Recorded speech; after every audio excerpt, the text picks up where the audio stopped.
Hello, hello.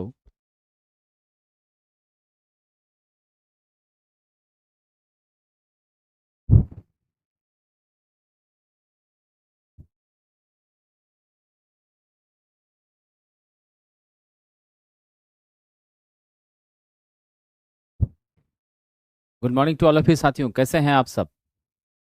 मैं engineer Ashish Kumar आप सभी का प्लेटफॉर्म बाय नवीन कुमार सिंह से स्वागत करता हूं। और जैसा हमने आप सभी से वादा किया था साथियों कि ब्रह्मास्त्र batch platform by Naveen Kumar Singh के माध्यम से लाई गई है यूट्यूब पर। और ये बैचेज आपकी लगातार चलेंगी। इसका समय अलग अलग है, लेकिन यह बैच विशेष रूप से railway assistant loco pilot and technician के लिए समर्पित है। साथियों, इस बैच के अंदर ये बिल्कुल फ्री है और ये YouTube के माध्यम से हम आपकी मदद करने के लिए बैच हमने आरंभ किया है। और यहाँ हम देखेंगे खास करके जितने भी इलेक्ट्रीशियन, वायरमैन, इंस्ट्रूमेंट मैकेनिक, साथ ही साथ हमारे बीटेक डिप्लोमा के साथी हैं इलेक्ट्रिकल इंजीनियरिंग वाले, इलेक्ट्रॉनिक्स वाले बच्चे भी, उन सभी के लिए जिनका भी सपना असिस्टेंट लोको पायलट है, उसके लिए यह बैच बहुत फायदा पहुंचाने वाली है, काफी मददगार होने वाली है। नियमित 12 से 1 PM के बीच में मैं आपके बीच रहूंगा, मंडे टू फ्राइडे। साथियों, आप सब हमसे जुड़ें और निश्चित रूप से अपनी तैयारी को एक मजबूती देने का काम करें, प्रश्नों की प्रैक्टिस करें और जो आगामी वैकेंसी है उसमें सफल हो जाए। एक छोटी सी जानकारी दे देता हूं, रेलवे ने क्लियर कर दिया है कि असिस्टेंट लोको पायलट की ओपन वैकेंसी के लिए, ध्यान रखिएगा, असिस्टेंट लोको पायलट की ओपन वैकेंसी के लिए रेलवे ने स्पेसिफाई कर दिया है कि योग्यताएं क्या रहेंगी, कौन कौन से ट्रेड योग्य हैं। तो इसके रिगार्डिंग वीडियोस आपको इसी चैनल पर उपलब्ध है, उससे आपको मदद मिल सकती है। और ये सिनेरियो स्पष्ट रूप से बता रहा है कि रेलवे की वैकेंसी अब बहुत ही नजदीक है। जहां तक बात अगर हम करें, आप देखते होंगे BSPSCL पिछले कई वर्षों से लंबित वैकेंसी है, यह भी आपके बीच बहुत जल्दी देखने को मिलने जा रही है। पावर ग्रिड की तैयारी जो छात्र कर रहे हैं जनवरी में, जिनको एग्जाम देना है, वो सभी हमसे जुड़े, उन्हें भी बहुत फायदा होगा।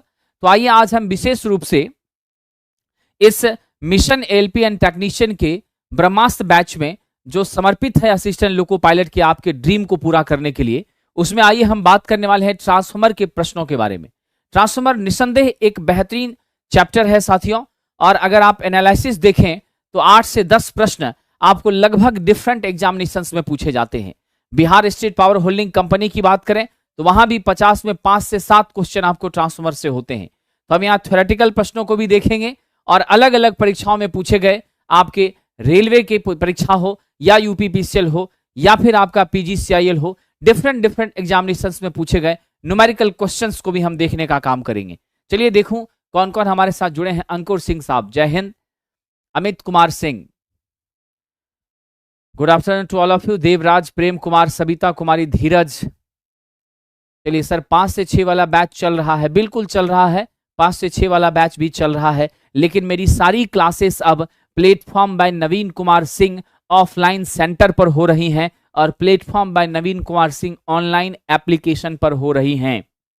तो आप सभी के लिए मैं सदैव उपलब्ध हूं यहीं पर। आइए, 6 PM से में क्लास कब से होगा? 6 PM में क्लासेस अभी नहीं होंगी। 6 PM में आपकी टेस्ट आरंभ हो रही है, डेली टेस्ट आपकी चलेंगी, जो कि हमारे टेक्नीशियन, लोको पायलट या फिर ट्रेड का टेस्ट है, वो डेली आपका चलेगा 6 बजे से वर्तमान में अभी।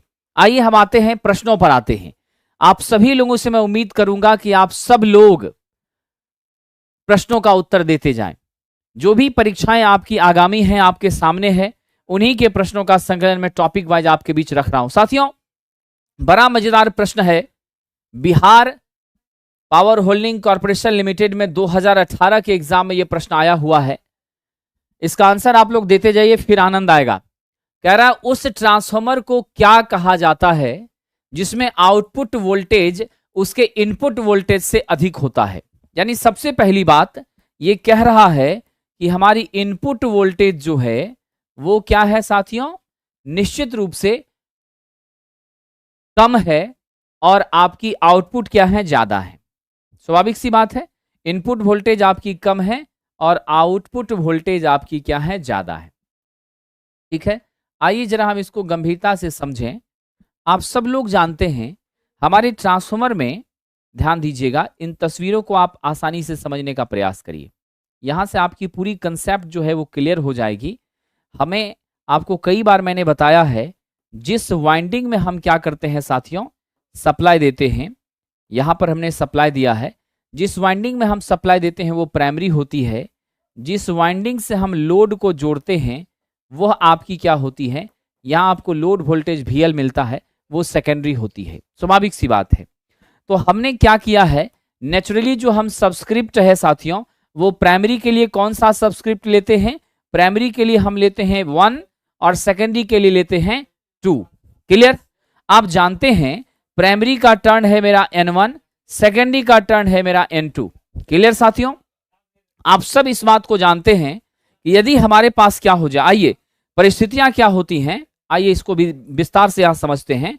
स्थितियां ये होती हैं, अगर आपका N1 अधिक होगा तो आपकी V1 अधिक होगी, अगर आपका N2 अधिक होगा तो आपकी V2 अधिक होगी। आप जानते हैं जिसमें टर्न ज्यादा उसमें वोल्टेज ज्यादा, स्वाभाविक सी बात है। यदि टर्न आपकी ज्यादा होगी तो वोल्टेज भी ज्यादा होगी, स्वाभाविक सी बात है। यानी नंबर ऑफ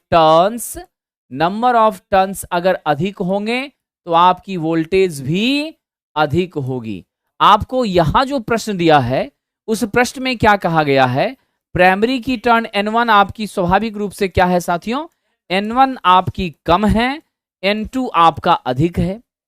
ठीक उसी तरह से मेरी V1 भी कम होगी, V2 अधिक होगा, मेरी E1 भी कम होगी, E2 अधिक होगा। लेकिन जस्ट इसके रिवर्स अगर जाएं तो मेरी करंट अधिक होगी प्राइमरी की और सेकेंडरी का करंट क्या होगा, कम होगा। क्योंकि आपने ये बात जाना है साथियों कि हमारे ट्रांसफार्मर में KVA सदैव क्या होती है, कांस्टेंट होती है। क्या होती है साहब, KVA कांस्टेंट होती है। यानी V1 I1 निश्चित रूप से V2 I2 के क्या होता है, इक्वल होता है। क्या होता है दोस्तों, V1 I1 V2 I2 के इक्वल होता है। अगर यहां पर आप वोल्टेज प्राइमरी का कहा, क्या प्राइमरी की वोल्टेज मेरी कम है तो मेरी करंट ज्यादा होगी। अब सेकेंडरी का वोल्टेज जब मैंने बढ़ा दिया तो मेरी करंट क्या हो गई, कम हो गई।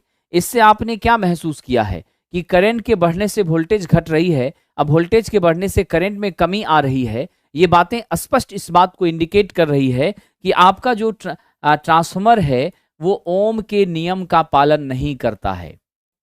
ये बात आप ध्यान रखिएगा, बहुत हाईलाइटेड क्वेश्चन है, कई बार एग्जाम में पूछा गया है। गांठ बांध लेना साथियों, कॉपी में नोट कर लेना, ट्रांसफार्मर ओम के नियम का पालन नहीं करता है, पहली बात। दूसरी महत्वपूर्ण बात कि हमारी प्राइमरी से सेकेंडरी की वोल्टेज बढ़ रही है तो ये कैसा ट्रांसफार्मर हो गया, स्टेप अप ट्रांसफार्मर हो गया। हम देते कम है और मिलता हमें ज्यादा है। अगर हमारी क्या हो जाए, ध्यान रखिएगा, तो ऐसी परिस्थिति में क्या होगा, जब V2 अधिक होगा V1 से तो स्टेप अप ट्रांसफार्मर क्या होगा जी, स्टेप अप ट्रांसफार्मर हो जाएगा। अगर हमारी क्या हो जाए, V1 अधिक हो V2 से तो ये क्या हो जाएगी, स्टेप डाउन ट्रांसफार्मर हो जाएगी। क्या हो जाएगी, स्टेप डाउन ट्रांसफार्मर। तो क्लियर है कंसेप्ट। आपके प्रश्न ने आपसे जो पूछा है वहां पर आ जाइए। प्रश्न ने कहा है ट्रांसफार्मर को क्या कहा जाएगा, जब उसका आउटपुट वोल्टेज उसके इनपुट वोल्टेज से अधिक होगा। यानी आप देते भले कम वोल्टेज है लेकिन मिलता आपको ज्यादा है, तो स्वाभाविक सी बात है क्या हो जाएगी, आपकी स्टेप अप ट्रांसफार्मर हो जाएगी। और स्टेप अप ट्रांसफार्मर का इस्तेमाल हम लोग जनरेटिंग स्टेशन पर करते हैं और वहां हम पावर को क्या करते हैं साथियों, 11 kV से 400 kV तक करने में भी सक्षम हो जाते हैं। और जब ये 400 kV तक होता है तो फिर जाकर के क्या होती है परिस्थितियां, आप इसको लंबी ट्रांसमिशन के लिए भेज पाते हैं। क्योंकि सबको मालूम है हम लॉन्ग ट्रांसमिशन, यानी अगर आप लंबी दूरी तक बिजली को भेजना चाहते हैं तो आपका वोल्टेज क्या होना चाहिए, उच्च होना चाहिए, हाई वोल्टेज पे ही ट्रांसमिशन करना चाहिए। इसके भी कई फायदे होते हैं। पहला फायदा होता है साथियों, हाई वोल्टेज पे अगर हम ट्रांसमिशन करते हैं तो हमारी ट्रांसमिशन की लॉसेस कम हो जाती हैं। दूसरा फायदा होता है साइज ऑफ कंडक्टर आपकी कम होती हैं। जब साइज ऑफ कंडक्टर घटती हैं तो निश्चित रूप से आप इस बात को जान लीजिए कि आपकी कॉस्टिंग भी कम हो जाती है। इन सारे बेनिफिट्स के कारण हम लोग हाई वोल्टेज पे ही पावर का ट्रांसमिशन किया करते हैं। नेचुरली भारत में 400 किलोवोल्ट पे हो रहा है, लेकिन अब हमने काफी डेवलप किया है। अब हम 765 kV पर भी ट्रांसमिशन करने में सक्षम हो चुके हैं। आने वाले समय में 1100 1700 kV तक भी हम ट्रांसमिशन करेंगे। ये आप जानते हैं। आइए साथियों, अब दूसरा प्रश्न है, बड़ा ही मजेदार प्रश्न है। कह रहा डिस्ट्रीब्यूशन ट्रांसफार्मर डैश होता है। यूपीपीसीएल में पूछा गया है ये प्रश्न।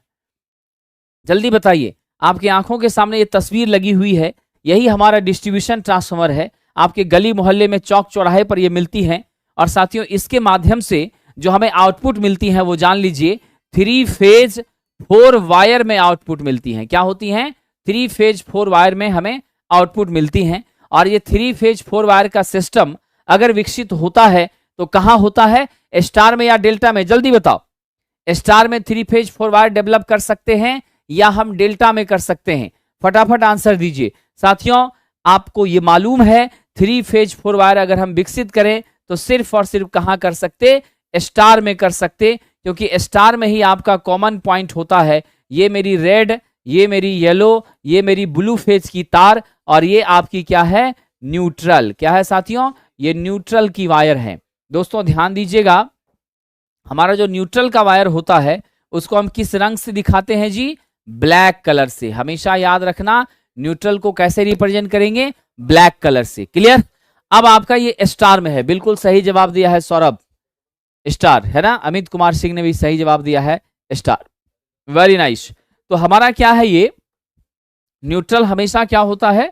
आपके ब्लैक कलर से हम इसको रिप्रेजेंट करते हैं। न्यूट्रल की साइज हमारे तीनों फेज की साइज से क्या होती है? आधी होती है। आप हमेशा ध्यान रखेंगे, जो आपकी साइज है, that means cross section area है न्यूट्रल की, वो निश्चित रूप से क्या होगी? आधी होगी आपके फेज के तार की क्रॉस सेक्शन एरिया से, अनुप्रस्थ काट क्षेत्रफल से। ठीक है। अब यहां पर देखिए, ये डिस्ट्रीब्यूशन ट्रांसफार्मर लो वोल्टेज के लिए है, यानी समान रूप से ये क्या होता है? Step down transformer. क्या होता है साथियों? ये स्टेप डाउन ट्रांसफार्मर होता है। इसमें हम 11 किलो वोल्ट को क्या करते हैं? 440 वोल्ट से लेकर के 230 वोल्ट में हम कन्वर्ट करते हैं। और 230 वोल्ट का जो एसी है वही सिंगल फेज का एसी हमारे घरों में आता है। एक फेज और न्यूट्रल के माध्यम से जो कनेक्शन करेंगे तो आपको क्या मिलेगा साथियों? निश्चित रूप से 230 वोल्ट का एसी मिलेगा।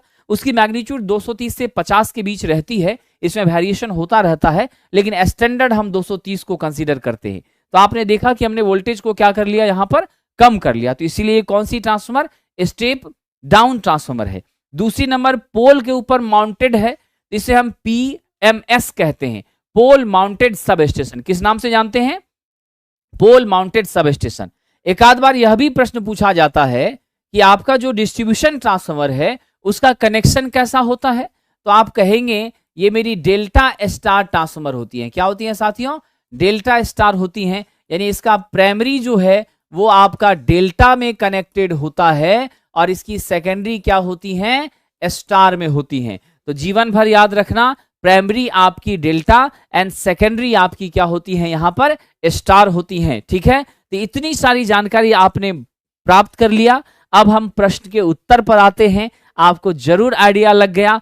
पहली बात कि ये स्टेप डाउन है, ऊंचाई स्टेप अप होता है। ये दोनों ऑप्शन तो मेरा खत्म हो गया। अब बचा है मात्र ये दो, यहां पर स्टेप डाउन, यहां भी स्टेप डाउन। अच्छी बात है, लेकिन क्या कह रहा है? 500 केवीए से अधिक रेटिंग का होता है। बिल्कुल भी नहीं साथियों, 500 केवीए से अधिक का अगर होगा तो उसे हम पावर ट्रांसफार्मर कहेंगे। क्या कहेंगे? पावर ट्रांसफार्मर कहेंगे।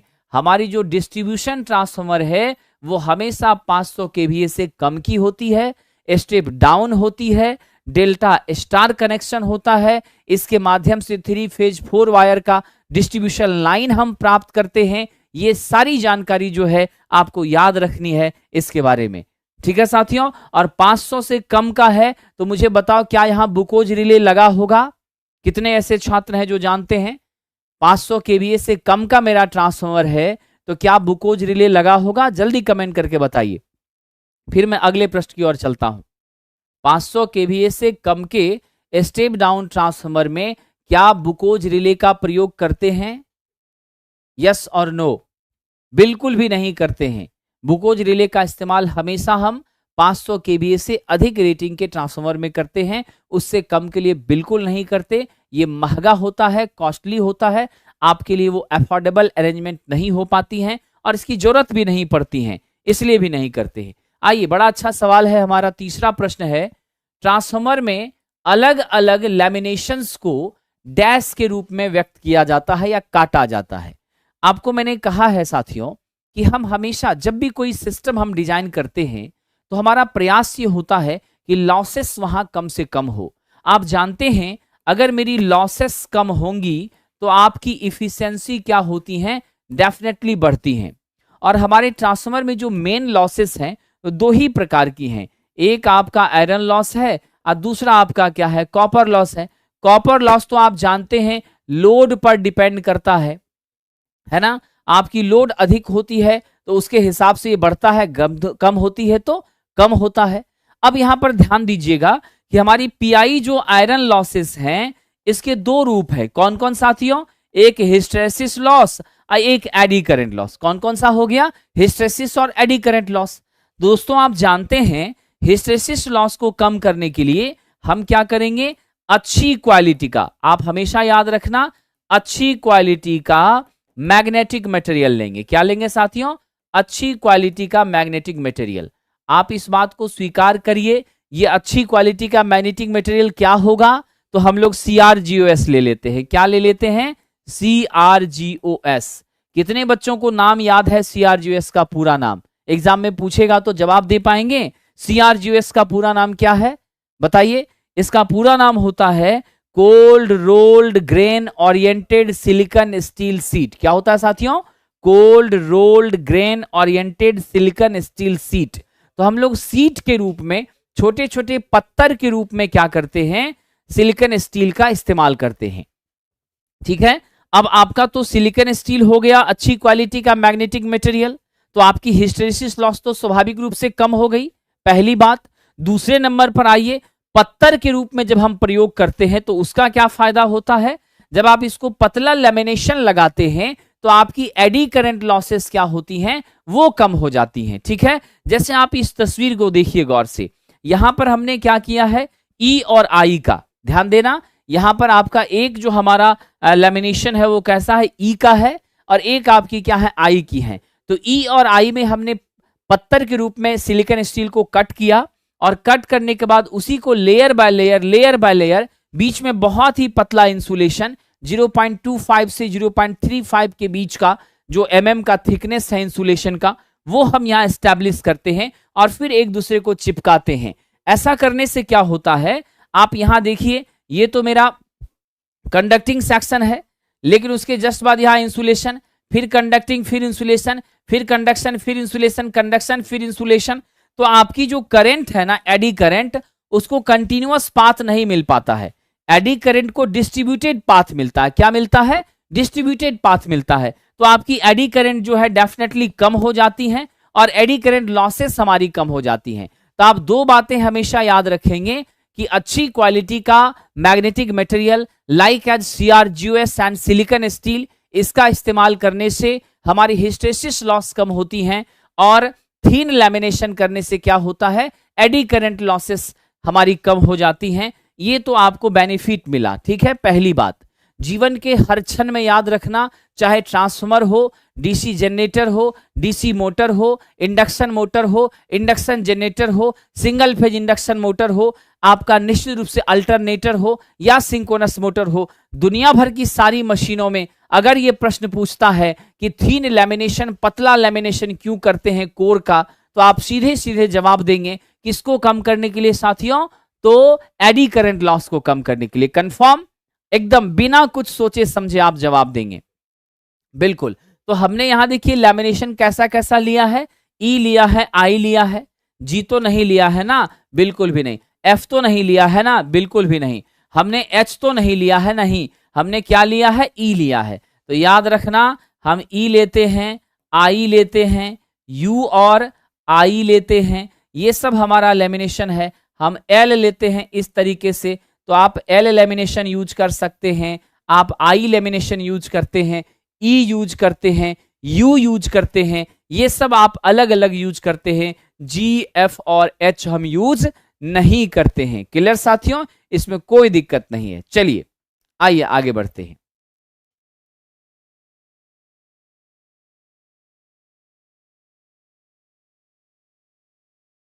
साथियों, जितने भी छात्र हमसे पुराने ऐप द प्लेटफॉर्म के माध्यम से जुड़े थे, उसमें आप दो बातों को याद रखिएगा। वैसे सभी छात्र जो ऑफलाइन हमसे जुड़े थे उनका कुछ चैप्टर बचा रह गया था, वैसे सभी छात्रों को मैं बिना किसी शुल्क के ऑफलाइन में क्लासेस प्रदान कर रहा हूं। आप जहां भी हैं आप बेहिचक हमारी क्लासेस अटेंड कर सकते हैं। शाम में 4 से 6 PM के बीच में हमारी platform by Naveen Kumar Singh centre बाजार समिति में हम आपके लिए ट्रेड की क्लासेस दे रहे हैं ऑफलाइन के छात्रों के लिए। सुबह में हम 9 AM से लेकर 9 AM से लेकर 11 AM के बीच में भिकना पहाड़ी सैदपुर मोड़ में जो हमारा सेंटर है वहां दे रहे हैं। आप अपनी सुविधा अनुसार ये दोनों टाइम को चूज करके अपने चैप्टर्स के अरेंजमेंट्स को मैसेज जो टेलीग्राम पे जाता उसकी हेल्प से आप अपनी सुटेबिलिटी के हिसाब से वहां आकर पढ़ सकते हैं। ऑनलाइन के हमारे जितने भी साथी हैं जिनकी कोर्सेस कंप्लीट हो गई है उन्हें अब कोई चिंता की बात नहीं है। जिन बच्चों की कोर्सेस रनिंग में थी और वो किसी टेक्निकल कारणों से अब कंटिन्यू नहीं हो पा रही है, वैसे छात्रों के लिए जो हमारा एक डिटेल आपको प्रदान किया गया है उस नंबर पर आप अपनी लिंक अपनी डाउनलोड करके आप भेजते हैं, अपना रिसिप्ट भेजते हैं, तो हमारी टीम आपको प्लेटफॉर्म बाय नवीन कुमार सिंह जो नया ऐप है हमारा, उस ऐप पर मेरी सेम वही कोर्सेज जो रनिंग है वो आपको प्रदान करती है और उस नए दिन से फिर आपकी नेक्स्ट 2 ईयर या 1.5 ईयर की वैलिडिटी मिलती है। जो क्लासेस पीछे हुई हैं वो तो आपको मिल ही जाएंगी, बाकी नई क्लासेस जो रनिंग में है वो भी आपको मिलती हैं। ऑनलाइन वाले छात्रों से 100 रुपीज चार्ज किया जा रहा है।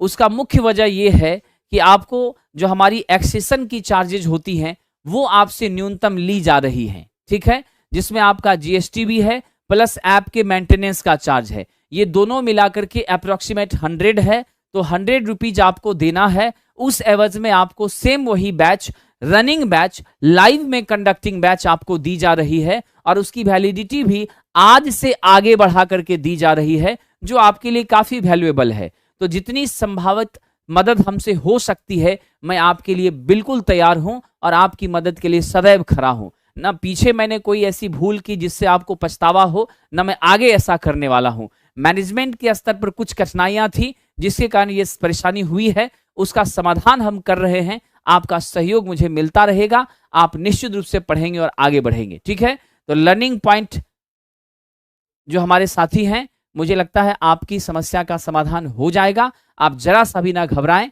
ठीक है। आइए, वैकेंसी आपके सामने है, 1-1 मिनट का सदुपयोग करिए। आइए प्रश्नों पर आते हैं। ट्रांसफार्मर की वाइंडिंग के लिए कौन सा वायर बेहतर होता है? दोस्तों आप जानते हैं हम जब कभी भी वाइंडिंग इंस्टॉल करें तो यहां पर 2 बातें हमें ध्यान रखनी है। हमारी वाइंडिंग कैसी हो, लचीली हो, ऐसी वाइंडिंग हो, ऐसी तार हो जो हम बड़ी आसानी से उसको लपेट कर टाइट फिट कर सकें। अगर ये मुड़ेगा ही नहीं तो आप वाउंड कैसे कर पाओगे? स्वाभाविक सी बात है, ठीक है ना। तो हमारा सबसे अच्छा, और साथ ही साथ हम ये भी चाहते हैं कि हमारी वाइंडिंग से करंट का कंडक्शन बेहतर हो। तो आपको तो मालूम है ना जो एक्सेलेंट कंडक्टर है वो मेरा कौन सा है जी? एक्सेलेंट कंडक्टर है मेरा डेफिनेटली कॉपर। तो हम लोग क्या करते हैं यहां पर? सुपर इनामेल्ड कॉपर वायर का इस्तेमाल करते हैं।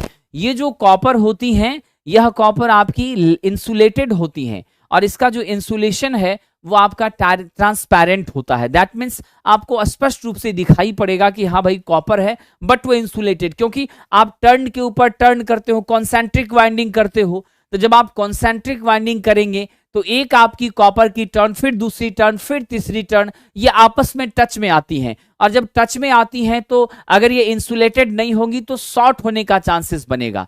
तो अल्टीमेटली हम यहाँ क्या करते हैं?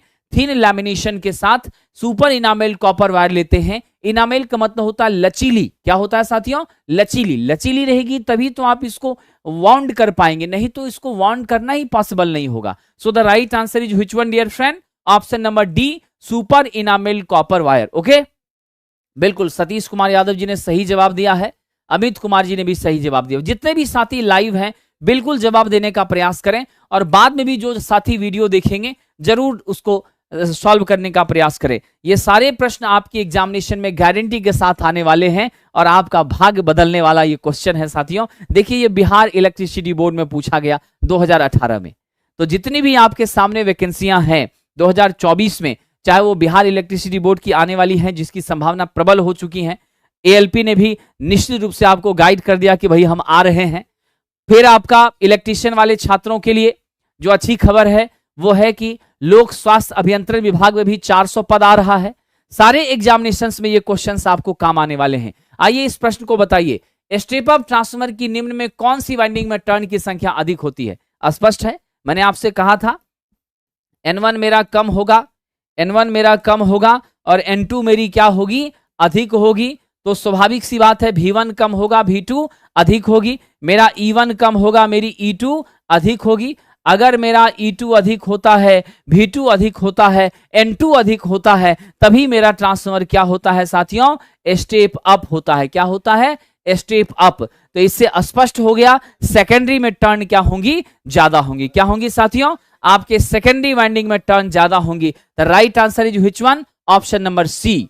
ओके, तो ऑप्शन नंबर सी आपका सही उत्तर है। वाइंडिंग हमारी सेकेंडरी की टर्न ज्यादा होंगी। अगर यही प्रश्न घुमा के पूछ दिया जाए कि किसमें टर्न कम होंगी, तो आप कहेंगे प्राइमरी में टर्न कम होंगी आपके स्टेप अप में।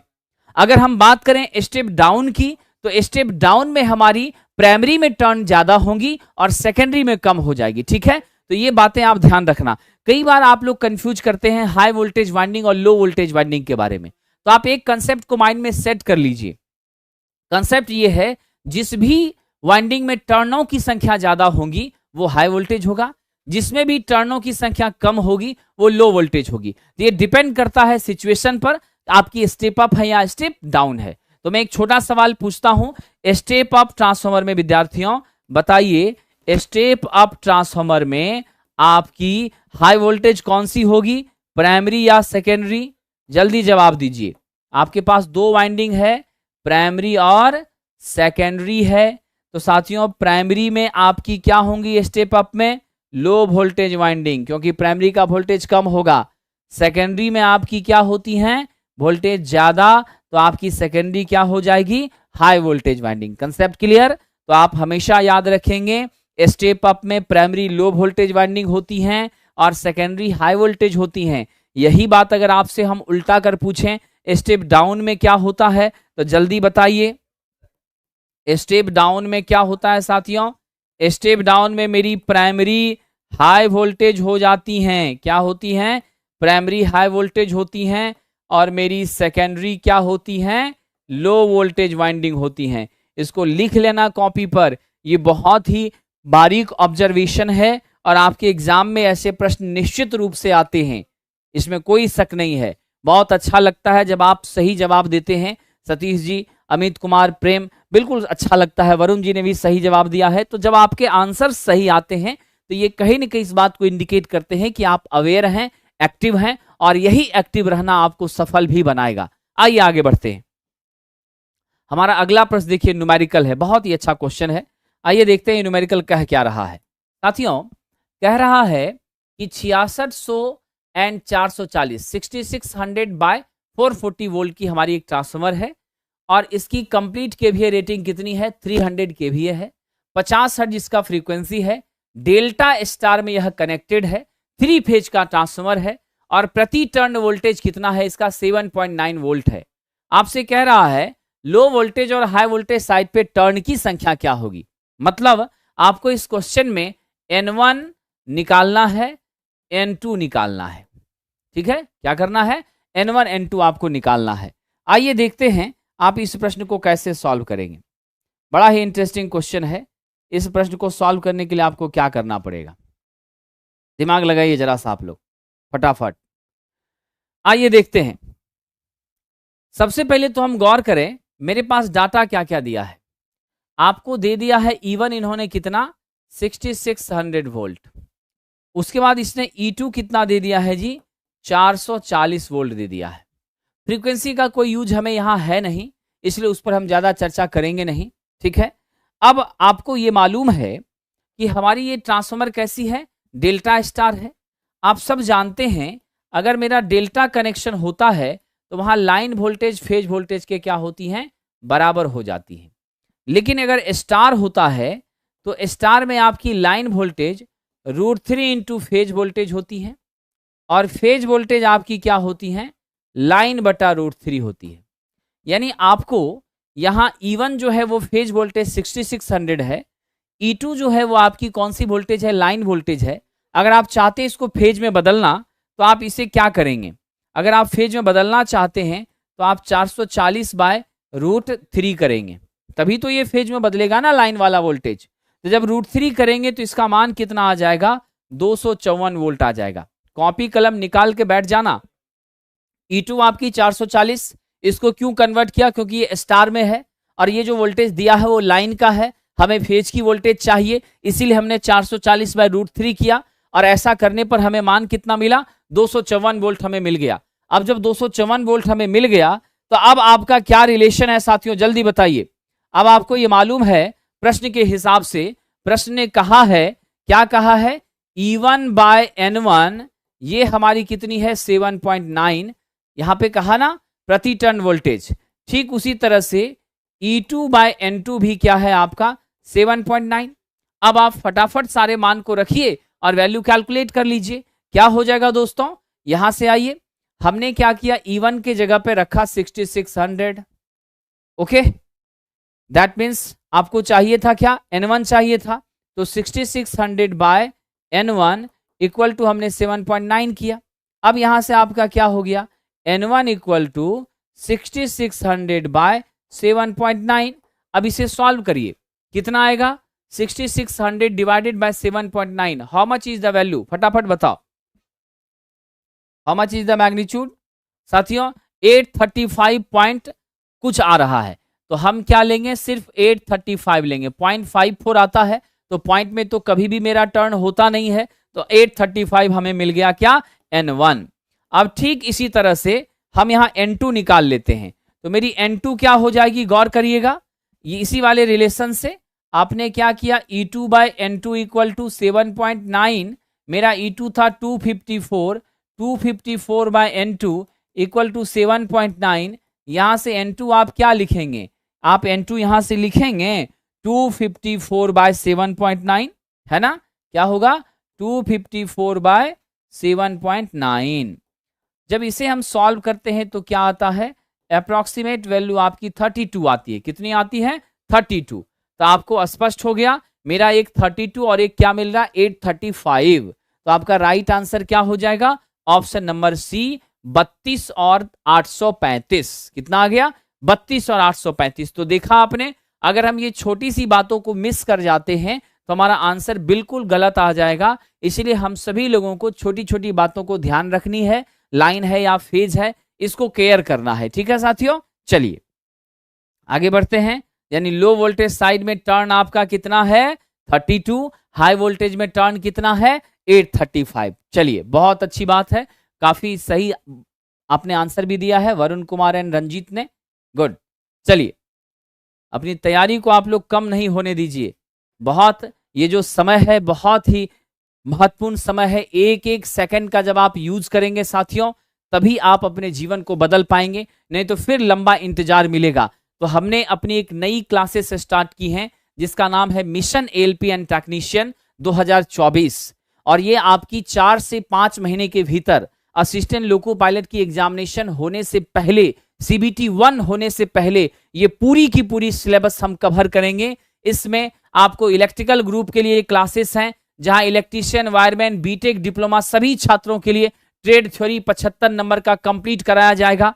मैथमेटिक्स CBT 1 और CBT 2 के लिए, दोनों के लिए कवर कराई जाएंगी। रीजनिंग भी CBT 1 और CBT 2 के लिए कराई जाएंगी। आपका जो जनरल साइंस है, फिजिक्स, केमिस्ट्री, बायोलॉजी तीनों कराया जाएगा। बेसिक साइंस, इंजीनियरिंग, ड्राइंग जो CBT 2 के लिए है वो भी कराया जाएगा। यानी आपकी कंप्लीट तैयारी साथियों असिस्टेंट लोको पायलट की यहां होगी, टेक्नीशियन की होगी। ऑनलाइन में यह बैचेज मात्र 499 रुपए में उपलब्ध है। ओनली 499 में ये सारी की सारी क्लासेस लाइव में आपको मिल रही हैं साथियों, 12 से 5 में। Naveen Kumar Singh, platform by Naveen Kumar Singh, application को डाउनलोड करके ये प्राप्त होंगी।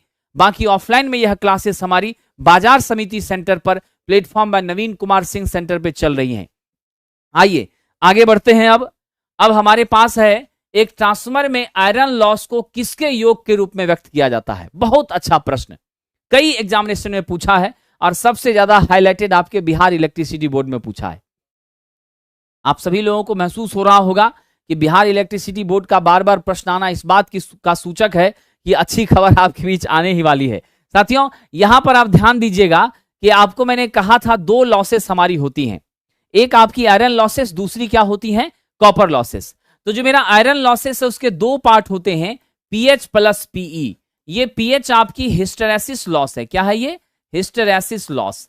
इस हिस्टेरेसिस लॉस को ये हम हिंदी में क्या कहते हैं, शैथिल्य हानि कहते हैं। क्या कहते हैं साहब, शैथिल्य हानि कहते हैं। क्लियर।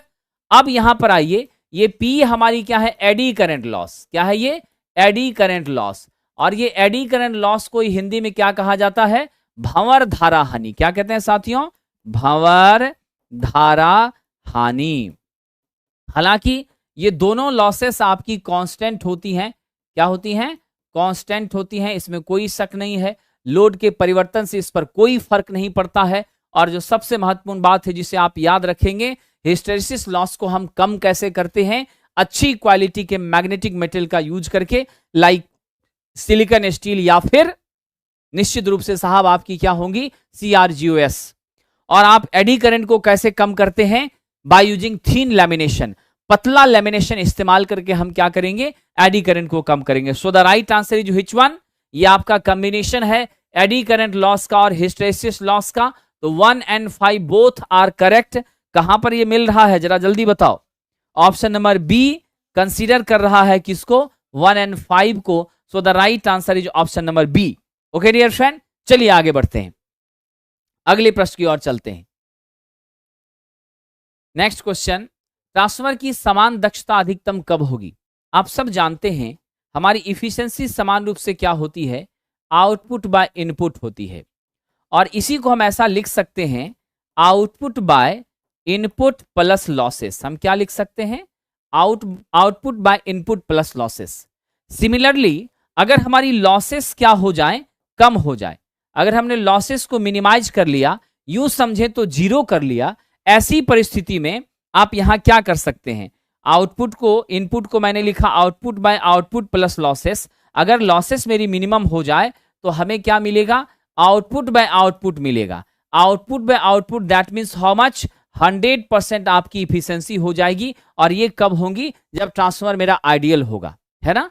आइडियल कंडीशन में हमारी ट्रांसफार्मर क्या होती हैं, 100% एफिशिएंसी देती हैं। वैसे केस में जरा सा भी लॉसेस, चाहे वो वाइंडिंग के रेजिस्टेंस की वजह से हो या फिर आपका एडी करंट हो, हिस्टेरेसिस हो, कोई भी लॉसेस नहीं होती हैं, ठीक है। तो ऐसे केस में आपका बन जाता है आइडियल। तो यहां जो क्वेश्चन पूछा जा रहा है, अगर आप चाहते हैं एफिशिएंसी को बढ़ाना तो स्वाभाविक सी बात है आप क्या करेंगे, लॉसेस को कम करेंगे। ओके, तो after minimizing the losses we are going to improve the efficiency of the transformer. तो जैसे ही हम लॉस को मिनिमाइज करते हैं, हमारी इफिशिएंसी डेफिनेटली क्या होगी साथियों, बढ़ती चली जाएंगी। और ये कंडीशन है आपके ट्रांसफार्मर में लॉसेस को क्या होने का, कम होने का। जब मेरी आयरन लॉसेस कॉपर लॉसेस के बराबर हो जाएंगी तो वैसी परिस्थिति में आपकी इफिशिएंसी क्या होती है, मैक्सिमम। लेकिन यहां एक छोटी सी बात याद रखना, हम हमेशा कॉपर को आयरन के बराबर करेंगे, क्योंकि आपको मालूम है ट्रांसफार्मर के केस में कॉपर लॉस ही मैक्सिमम होती हैं, आयरन लॉस कांस्टेंट रहती हैं और कम होती हैं। तो हम ज्यादा को कम के बराबर करेंगे तभी तो आपकी लॉस मिनिमाइज हो पाएगी। तो अभी कभी भी ऐसी गलती मत कर देना कि आप आयरन को कॉपर के बराबर करना। अगर ऐसा करोगे तो लॉस बढ़ जाएगा, एफिशिएंसी घट जाएगी। तो कंडीशन है, अगर कॉपर लॉस आयरन लॉस के बराबर होती हैं तो आपकी इफिशिएंसी मैक्सिमम होती है। So the right answer is which one dear friend, यह एक लोड पर चलता है जब कॉपर लॉस आयरन लॉस के बराबर होती हैं। तो जब ऐसे लोड पे हम ट्रांसफार्मर को चलाएं जिसमें पीआई और पीसीयू आपस में बराबर हो जाए, देन आपकी क्या होगी साथियों, मैक्सिमम एफिशिएंसी होगी। No any confusion. चलिए आगे बढ़ते हैं। अगला है प्राइमरी और सेकेंडरी वाइंडिंग के बीच रेजिस्टेंस कितना होता है। क्वेश्चन बहुत ही इंपॉर्टेंट है और ये क्वेश्चन भी आपको कहां पूछा गया है, आईटीआई इंस्ट्रक्टर के एग्जामिनेशन में पूछा गया है। आइए देखते हैं, हमारे पास ये आपकी क्या है, प्राइमरी वाइंडिंग है, ठीक है, और ये हमारी क्या है साथियों, सेकेंडरी वाइंडिंग है, ठीक है। हमने प्राइमरी को क्या कर दिया साथियों, सप्लाई दे दिया, क्योंकि आप जानते हैं जिस वाइंडिंग में सप्लाई देते हैं वही प्राइमरी होती है। मैंने V1 वोल्टेज किसे प्रदान किया है, प्राइमरी को, और सेकेंडरी से आपको क्या मिल रहा है साथियों, V2 वोल्टेज मिल रहा है, जो कि आपके टर्मिनल पर आपको प्राप्त हो रहा है। ठीक है, और हमारी जैसे ही आप सप्लाई देते हो, करंट I1 सर्कुलेट करती है, यहां करंट I2 होती है, इस हमारे कोर के अंदर से आपकी सिंगल पाथ वाली फ्लक्स फाई पास करती है। आप सबने फिगर से ही पकड़ लिया, ये कैसा ट्रांसफॉर्मर है जी, कोर टाइप का ट्रांसफॉर्मर है। कैसा ट्रांसफॉर्मर है, कोर टाइप का ट्रांसफॉर्मर है। अब यहां ध्यान दीजिए, मेरी जो प्राइमरी की वाइंडिंग है और ये जो सेकेंडरी की वाइंडिंग है, आप क्या देख रहे हैं, ये बिल्कुल इधर, वो बिल्कुल उधर, इसका कोई सीधा कनेक्शन है क्या, नहीं है। No direct connection between primary and secondary winding, कोई सीधा कनेक्शन प्राइमरी और सेकेंडरी वाइंडिंग के बीच नहीं है। क्या है साहब यहां पर, तो यहां जो परिस्थितियां उसके हिसाब से क्या देख रहे हैं कि मेरी प्राइमरी अलग और सेकेंडरी अलग है, और दोनों अगर जुड़ी हुई है एक दूसरे से तो सिर्फ और सिर्फ मैग्नेटिक पाथ के माध्यम से जुड़ी है, मैग्नेटिक सिस्टम के माध्यम से जुड़ी है। तो आपका जो कॉम्बिनेशन है वो मैग्नेटिक कपलिंग यहां पर हो रहा है, इलेक्ट्रिकल कपलिंग नहीं हो रही है। डायरेक्ट कनेक्शन आपके प्राइमरी सेकेंडरी के बीच नहीं है। यानी जब डायरेक्ट कनेक्शन नहीं है तो आप स्पष्ट रूप से कह सकते हैं आर आपकी क्या है साहब, अनंत है, इंफिनिटी है। डायरेक्ट कनेक्शन का मतलब क्या होता, डायरेक्ट कनेक्शन का मतलब होता साथियों, अगर हम इस तरह का कनेक्शन करते, प्राइमरी के एक छोर को सेकेंडरी के इससे जोड़ते, तब ये डायरेक्ट कनेक्शन होता, जबकि ऐसा हम बिल्कुल नहीं कर रहे हैं। तो कंसेप्ट क्लियर हो गया, आर इक्वल टू क्या हो गया, इंफिनिटी। तो आपके प्राइमरी सेकेंडरी के बीच में जो मेरा प्रतिरोध होता है वो कितना होता है, ट्रांसफॉर्मर में अनंत होता है, मैक्सिमम होता है। क्लियर साथियों, option number B is the right answer. चलिए, सतीश जी ने बिल्कुल सही जवाब दिया है, अमित कुमार सिंह, वरुण जी ने भी सही जवाब दिया है, राइट आंसर। आइए अगले प्रश्न की ओर चलते हैं। नेक्स्ट, अगला प्रश्न है हमारा, ट्रांसफॉर्मर डेल्टा स्टार कनेक्शन के लिए निम्न में क्या बातें सही हैं। असिस्टेंट लोको पायलट में एक क्वेश्चन पूछा गया है और बड़ा ही मजेदार क्वेश्चन है साथियों। डेल्टा स्टार कनेक्शन के लिए कौन सी बातें सही हैं। साथियों, हमारे पास डेल्टा स्टार कनेक्शन की बात हो रही है। सबसे पहली बात तो ये आप कहाँ यूज करते हैं, स्टेप डाउन ट्रांसफॉर्मर में आप यही करते हैं। इससे जो आउटपुट मिलता है वो 3 फेज 4 वायर मिलता है, जिससे पावर का डिस्ट्रीब्यूशन आप बड़ी आसानी से कर पाते हैं। क्या कर पाते हैं, पावर का डिस्ट्रीब्यूशन आप क्या करते हैं साहब, बड़ी आसानी से कर पाते हैं, और डोमेस्टिक अप्लायंसेस को, लोकल कंज्यूमर्स को सप्लाई देने में कैपेबल होते हैं। तो ये जो मेरा डेल्टा स्टार कनेक्शन होता है, इसका विशेष प्रयोग हम कहां करते हैं, ध्यान रखिएगा, उन अनुप्रयोगों में जहां वोल्टेज घटाने की आवश्यकता नहीं साहब, हम इसका यूज करते हैं जहां वोल्टेज को बढ़ाने की आवश्यकता होती है। लेकिन अल्टीमेटली इसका यूज करके हम वोल्टेज घटाने का काम स्पेशल पर्पस में कहां करते हैं, आपका निश्चित रूप से साथियों घरेलू उपयोगों के लिए, डोमेस्टिक अप्लायंसेस के लिए। ठीक है, तो इसका मेन जो पर्पस होता है वो वोल्टेज ट्रांसमिशन के मैग्नीट्यूड को बढ़ाना होता है। ठीक है, तो वोल्टेज घटाने के लिए नहीं, इसका इस्तेमाल बढ़ाने के लिए होता है। स्पेशल एप्लीकेशन इसका क्या है साथियों, ध्यान रखना, स्पेशल एप्लीकेशन है कि हम इसको डिस्ट्रीब्यूशन ट्रांसफार्मर के रूप में प्रयोग करते हैं। चलिए अगला प्रश्न, आइडियल ट्रांसफार्मर में क्या कह रहा है, आइडियल ट्रांसफॉर्मेशन ने कहा I2 bye I1 equal to 2, E2 बराबर 100, E1 बराबर व्हाट। बहुत अच्छी बात है, आप सभी को मैंने बताया है हमारा रिलेशन होता है E2 बाय E1 बराबर V2 बाय V1 बराबर N2 बाय N1 बराबर, फिर आपका क्या होगा साहब, I1 bye I2, I1 bye I2। अब आइए यहां गौर कीजिए, अब यहां गौर कीजिए, हमारी जो परिस्थितियां हैं उसके हिसाब से आपको क्या मिल रहा है, E2 bye E1 equal to I2 bye I1। तो हम लोगों को तो ये चलेगा नहीं, हमें क्या चाहिए, I1 बाय I2। तो I2 बाय I1 आपको दे दिया है 2, हमारा क्या सिमिलर होगा, हमारा क्या सिमिलर होगा साहब, I1 बाय I2। तो मैं I1 बाय I2 करूं तो क्या हो जाएगा, 1/2 हो जाएगा, स्वाभाविक सी बात है। तो मैं यहां लिख दूं E2 bye E1 equal to 1/2। यहां से आप क्या रिलेशन एस्टेब्लिश करते हैं, आपको E1 चाहिए, आप देख लीजिए E1 इक्वल टू क्या हो गया, 2 इंटू E2 हो गया, पुट कर दीजिए वैल्यू, स्वाभाविक सी बात है। आपके पास क्या है साथियों, E2 का मान 100 है, तो 2 इंटू 100 कर देते हैं। How much value? 200 वोल्ट। कितना आ गया? 2 into 200 volt. Right answer is option number ए। यहां से क्या आ गया? ऑप्शन नंबर ए आ गया। ठीक है, चलिए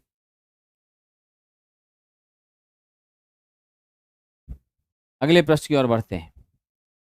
इनका आ रहा है, बिल्कुल बिल्कुल, very good afternoon dear friend.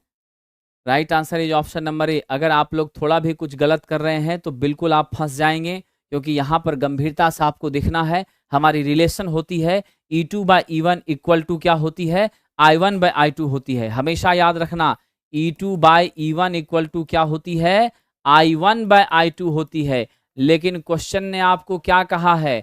I2 by I1 कहा है और उसका मान 2 दिया है। इसीलिए इसको जब पलटेंगे तो क्या होगा? 1/2 हो जाएगा। ये रिलेशन मेरी स्पेसिफाइड नहीं है। मेरी रिलेशन कौन सी है? I1 बाई I2 है। इसीलिए जब उसको चेंज किया तो 1/2 होगा। 1/2 होगा तो क्या होगा? E2 by E1 equal to 1/2। Cross multiply करिए, E1 बराबर 2 गुना E2, E1 बराबर 2 गुना E2, तो आपका 200 होगा। नन्हू राज जी, आप गलत दिशा में जा रहे हैं। राइट आंसर क्या होगा? 200 वोल्ट। ठीक है, इसको कॉपी पे लिख के बना लेना, नहीं तो परेशान हो जाओगे। छोटी छोटी बारीक चीजों को अगर आप मिस करेंगे तो फंस जाएंगे। रिलेशन क्या होता है? E2 by E1 equal to V2 by V1 equal to N2 by N1 equal to I1 by I2। I हमेशा पलट जाता है। ठीक है, बिल्कुल बिल्कुल बिल्कुल सही कहा प्रेम जी आपने।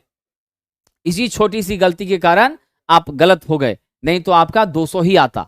चलिए नेक्स्ट क्वेश्चन है। हाँ, एक छोटी सी और जानकारी देता हूं। असिस्टेंट लोको पायलट के लिए इलेक्ट्रिकल ट्रेड का जो फुल टेस्ट है 75 क्वेश्चन का साथियों, यह 75 क्वेश्चन का टेस्ट आपको ऑफलाइन में एवरी सैटरडे, कब होती है? एवरी सैटरडे 8 AM में होती है। कब होती हैं? 8 AM में होती हैं। ठीक है, तो आप सभी लोग ऑफलाइन में 8 AM में टेस्ट दे सकते हैं, और इसी चैनल पर सैटरडे को 1 PM से हम उस टेस्ट का डिटेल डिस्कशन करते हैं, तो वो भी आप लाइव में देख सकते हैं। बाकी जो भी साथी हमारे ऑनलाइन टेस्ट से जुड़ना चाहते हैं, तो ऑनलाइन में हमारी टेस्ट कहां होंगी? ये होंगी प्लेटफॉर्म ऑनलाइन टेस्ट ऐप पर। याद रखेंगे, हमारा ऑनलाइन टेस्ट का जो एप्लीकेशन है वो प्लेटफॉर्म ऑनलाइन टेस्ट है। इस एप्लीकेशन को डाउनलोड कर आप इस टेस्ट को परचेज कर सकते हैं। साथ ही साथ अनलिमिटेड टाइम आप इसमें टेस्ट दे सकते हैं। ये सुविधा हमने कर दिया है। एक बार दो बार नहीं, आप कई बार टेस्ट दे सकते हैं, और जो वीडियो आपको यहां मिलेगी लाइव के बाद, उसको आप सेवरल टाइम देख भी सकते हैं। चलिए आगे बढ़ते हैं हम लोग। अगला प्रश्न है, एक ट्रांसफार्मर किस पैरामीटर को ट्रांसफर करता है? बहुत अच्छा क्वेश्चन है। आप सबने देखा कि हमारी क्या हो रही है यहां पर।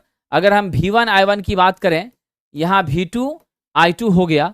अगर V1 मेरा कम होता है तो I1 बढ़ती है, अब V2 बढ़ता है तो मेरी I2 घट जाती है। क्या होती है? मेरी I2 कम हो जाती है। तो आप क्या देख रहे हैं? वोल्टेज बढ़ रहा है और घट रहा है, करंट मेरी बढ़ रही है और घट रही है। तो ट्रांसफार्मर में हम वोल्टेज को घटाते बढ़ाते हैं, ये बातें सही है। और वोल्टेज घट बढ़ करके हमें क्या प्रदान करती हैं साहब? तो पावर को ट्रांसफर करने का काम करती हैं। क्या ट्रांसफर करती हैं? पावर ट्रांसफर करने का काम करती हैं। तो राइट आंसर आपकी क्या होगी? Option number C. वोल्टेज बढ़ाएगा, करंट बढ़ाएगा, वोल्टेज घटाएगा, करंट घटाएगा, लेकिन ये किसको ट्रांसफर करेगा? पावर को करेगा। एक सर्किट से दूसरे सर्किट में करेगा। Clear? Right answer is option number C. Now the next question, 200 kVA 2000 by 200 volt का ट्रांसफार्मर, इसकी सेकेंडरी वाइंडिंग में 100 टर्न्स हैं, तो प्राइमरी में कितना होगा? देख लीजिए, सेकेंडरी का जो टर्न्स है वो कितना है जी? 100। ध्यान दीजिएगा, सेकेंडरी में मेरे पास 100 टर्न है। आपसे पूछ रहा है N1 क्या होगा। ठीक है, और आपको क्या कह दिया इसने? 2000 बाय 200। यानी स्पष्ट रूप से देखिए, आपको V1 का मान कितना दे दिया? 2000। आपको V2 का मान क्या है साहब? 200। ये आपको पता चल गया। अब आइए रिलेशनशिप पर। हमारी रिलेशनशिप क्या होती हैं? कितने लोगों को मालूम है? जल्दी जल्दी बताइए। Which one is right answer? आप सबको मालूम है हमारा रिलेशन होता है V2 by V1 equal to N2 bye N1 होता है ना। यहां से अगर आपको निकालना है N1, तो जस्ट आप सिंप्लीफाई करिए। आप क्या लिखेंगे? N1 V2 equal to V1 N2 लिखेंगे ना।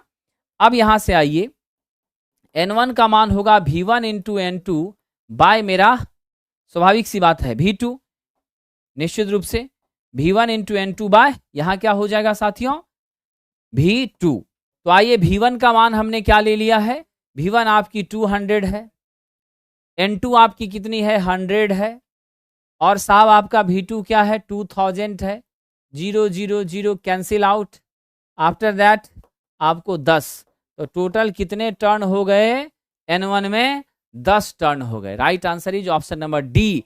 असिस्टेंट लोको पायलट 2019 में यह प्रश्न पूछा था।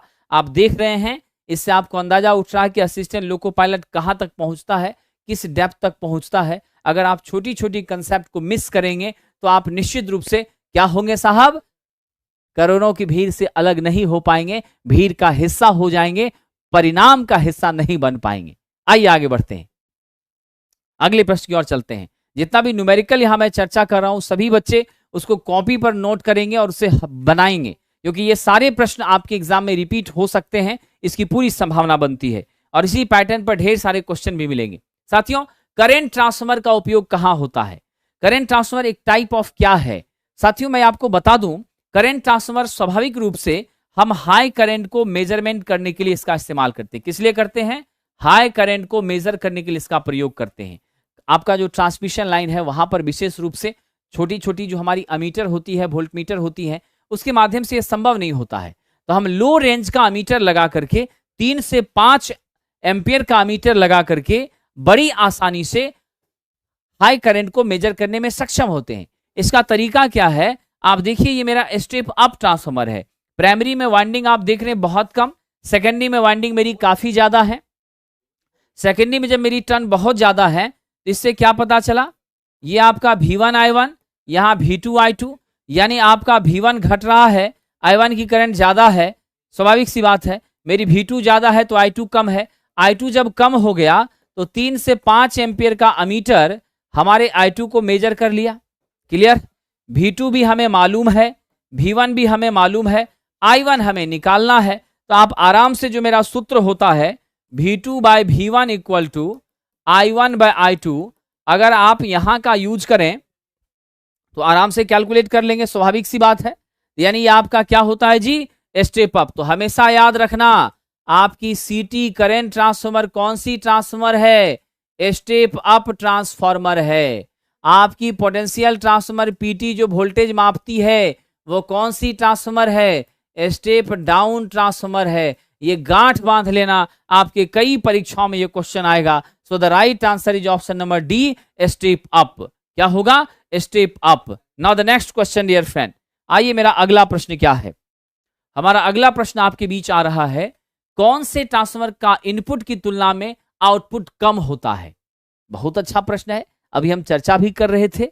यानी आपकी स्वाभाविक सी बात है, इनपुट की तुलना में आउटपुट कम होता है, यानी V1 बड़ा है, V2 छोटा है। आपका साहब N1 बड़ा है, N2 छोटा है। आपका E1 ज्यादा है, E2 आपकी कम है। इसी से यह भी पता चल रहा है I1 कम है और I2 अधिक है। साथियों, जिस ट्रांसफार्मर में वोल्टेज हमें कम मिलती है आउटपुट में, वह स्वाभाविक रूप से क्या होती हैं? स्टेप डाउन ट्रांसफार्मर होती हैं, अवक्रम ट्रांसफार्मर होती हैं। एक और बात आप यहां गंभीरता से याद रखिएगा, कहा जाता है कि ट्रांसफॉर्मेशन रेशियो क्या होगा? N2 बाय N1 है हमारा। स्टेप डाउन में क्या होता है? N1 अधिक होता है।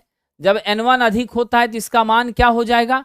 लेस देन 1 हो जाएगा। तो आप हमेशा याद रखना, स्टेप डाउन ट्रांसफार्मर में मेरी ट्रांसफॉर्मेशन रेशियो के ऑलवेज लेस देन 1 होती हैं, और स्टेप अप ट्रांसफार्मर में क्या होता है साहब? स्टेप अप में के हमेरा हमेशा क्या होता है? ग्रेटर देन 1 होता है। के का मान क्या होता है? ऑलवेज ग्रेटर देन 1 होता है। ठीक है, ट्रांसफॉर्मेशन रेशियो सदैव अधिक होती हैं आपके एक से, कहां पर? स्टेप अप में। और स्टेप डाउन में क्या होती हैं? ट्रांसफॉर्मेशन रेशियो सदैव 1 से लेस होती हैं, 1 से कम होती हैं। ठीक है, चलिए आगे बढ़ते हैं, अगले प्रश्न की ओर चलते हैं। एक ट्रांसफार्मर का कार्य सिद्धांत डैश पर आधारित है। आपने देखा, कोई डायरेक्ट कनेक्शन नहीं है आपके प्राइमरी और सेकेंडरी के बीच में। जो मेरी इलेक्ट्रिकल की सर्किट है उसमें कोई सीधा कनेक्शन नहीं है। कनेक्शन क्या है साथियों? सिर्फ हमारा जो है मैग्नेटिक कपलिंग है। सिर्फ क्या है आपकी मैग्नेटिक लिंकिंग। तो मैग्नेटिक कपलिंग या मैग्नेटिक लिंकिंग के कारण ध्यान रखिएगा, मैग्नेटिक कपलिंग के कारण ये एक दूसरे से जुड़ी हुई हैं और प्राइमरी से मेरी पावर कहां जा रही है, सेकेंडरी में जा रही है, इसमें कोई शक नहीं है। तो ये जो कनेक्शन है, मेरे भूखे रहने से हमारे पड़ोसी को तकलीफ होती है, जनरली ऐसा होता नहीं है, यहां वही हो रहा है। तो प्राइमरी की वोल्टेज आपके सेकेंडरी में अगर जा रही है तो किस कारण से जा रही है, वो जा रही है साथियों आपको निश्चित रूप से मैग्नेटिक कपलिंग या लिंकिंग के माध्यम से। अगर ऐसा है तो आप कंफर्म हो जाइए, ये कनेक्शन, ये कॉम्बिनेशंस क्या कहलाती हैं, ये इलेक्ट्रोमैग्नेटिक म्यूचुअल इंडक्शन कहलाती हैं। क्या कहलाती हैं? विद्युत चुंबकीय प्रेरण, अन्योन्य प्रेरण कहलाती हैं। एक की वजह से दूसरे में वोल्टेज का क्या होना, निश्चित रूप से साहब आदान प्रदान होना। और यह आपका फैराडे का इलेक्ट्रोमैग्नेटिक लॉ पर आधारित है। यहां जो हमारी ईएमएफ होती हैं आप याद रखेंगे, ई बराबर क्या होती है, minus N d phi by d t होती है। और माइनस साइन जो है वो लेंज के नियम से आता है, जो ये बताता है साथियों कॉजेज अपोज द रीजन, जिसके कारण उत्पन्न हुआ उसी का विरोध करता है। तो आप गांठ बांध लेंगे, इलेक्ट्रोमैग्नेटिक म्यूचुअल इंडक्शन पर बेस्ड होता है आपका ट्रांसफार्मर। ओके डियर फ्रेंड, चलिए आगे बढ़ते हैं। हाँ, एक छोटी सी जानकारी और आपको दे देता हूं। Bihar state power holding company limited, अभी जो प्रोटेस्ट हुआ था उसका बहुत अच्छा रिजल्ट मिलने को आ रहा है। और अगर सब कुछ ठीक ठाक रहा तो निश्चित रूप से ये रख सकते हैं, हम मान सकते हैं कि जनवरी में वैकेंसी आ सकती है।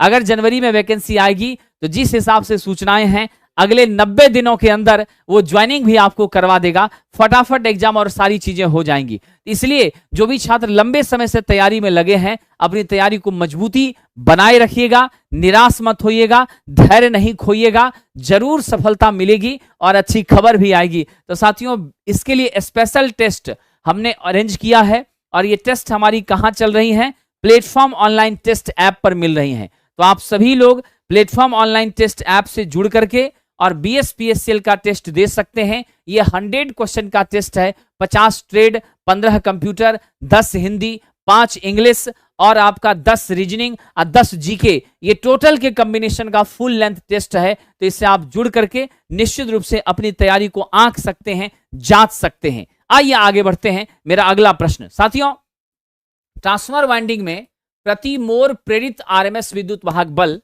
कितना है, यानी आपका जो है ईएमएफ का मान कितना है साथियों। ठीक है, तो आपको मैं बता दूं, हमारे ट्रांसफार्मर का जो ईएमएफ इक्वेशन होता है वो आप ऐसे व्यक्त करते हैं 4.44 φm Fn।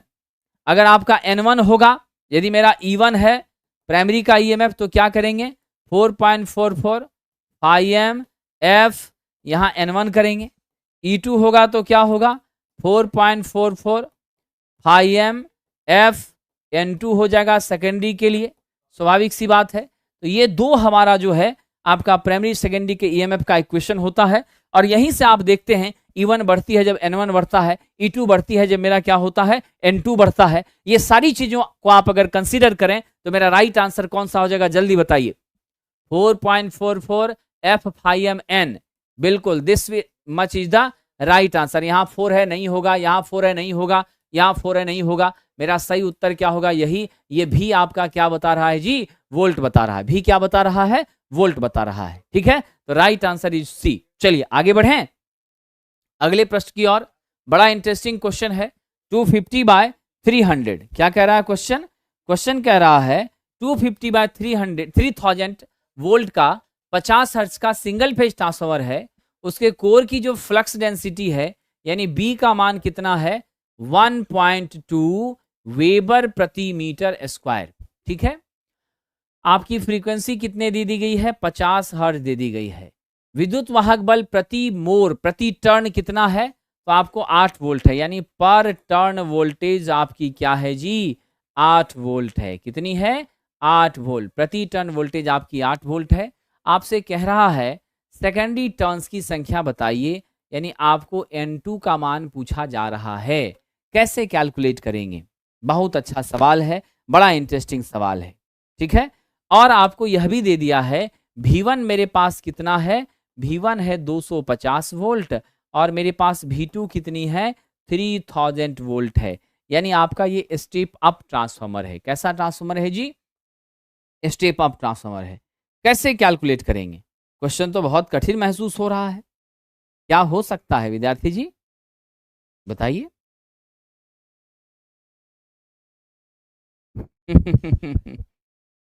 आइए, बहुत मजे से आप इस क्वेश्चन को बना सकते हैं।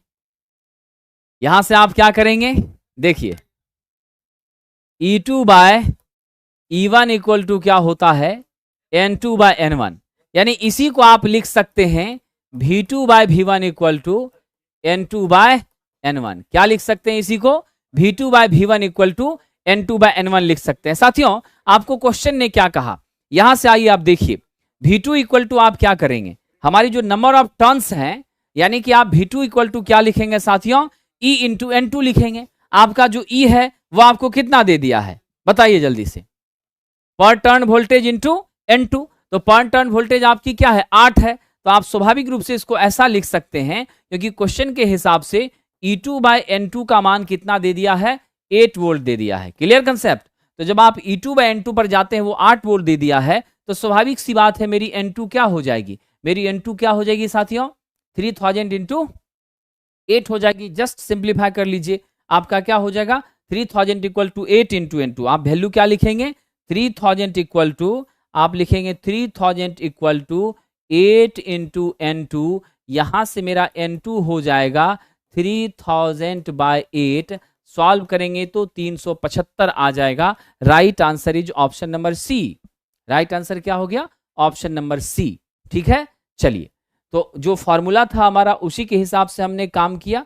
देख लीजिए, उसको अगर आप सिंप्लीफाई करते हैं तो आप क्या लिखेंगे, V2 into N1 equal to V1 into N2। Clear?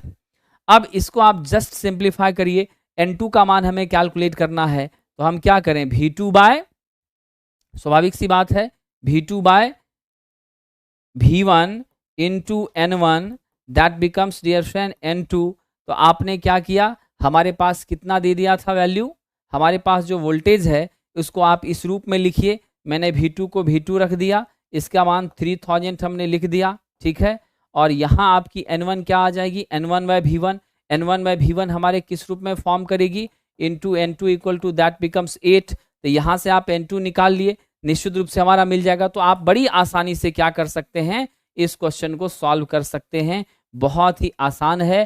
Question दिखने में जितना बड़ा रहता है वो एक्चुअल में उतना बड़ा होता नहीं है। समझ गए? वो बहुत ही आसान होता है। ठीक है साथियों, ये ध्यान रखिएगा। ठीक है, चलिए आगे बढ़ते हैं।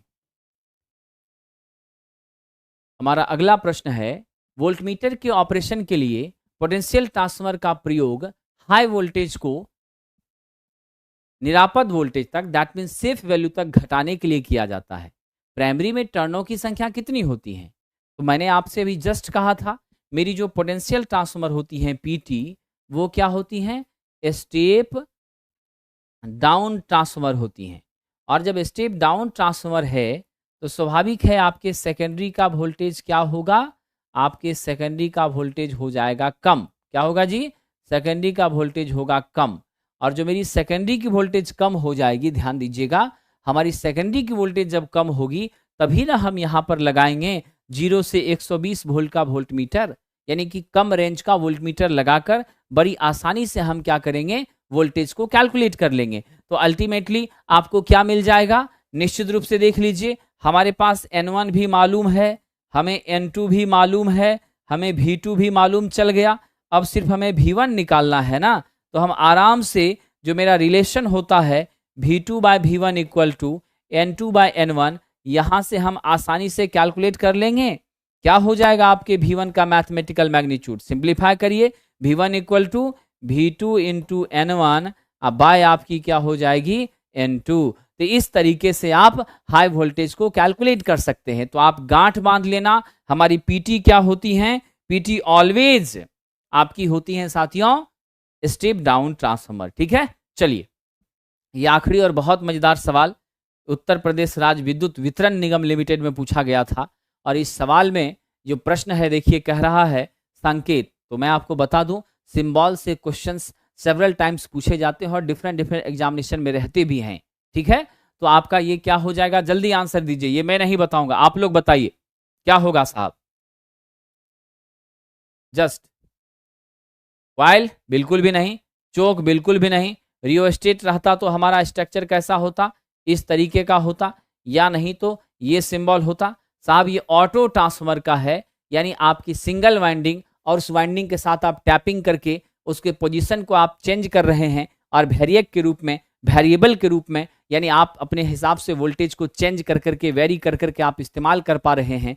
तो मैंने आपसे कहा भी था वेरिएक के रूप में या फिर वेरिएबल वोल्टेज प्रदान करने वाले ट्रांसफार्मर के रूप में किसका यूज करते हैं, ऑटो ट्रांसफार्मर का करते हैं। सिंगल वाइंडिंग की ट्रांसफार्मर होती हैं, कॉपर यहाँ बहुत मिनिमम इस्तेमाल में ली जाती हैं। और आप यकीन मानिए कि हमारा यह जो ट्रांसफार्मर है यह आपके लेबोरेटरी में यूज होता है। निश्चित रूप से आपको वोल्टेज रेगुलेशन के लिए भी हम इसका इस्तेमाल करते हैं। तो ये सब इसकी खासियत है साथियों।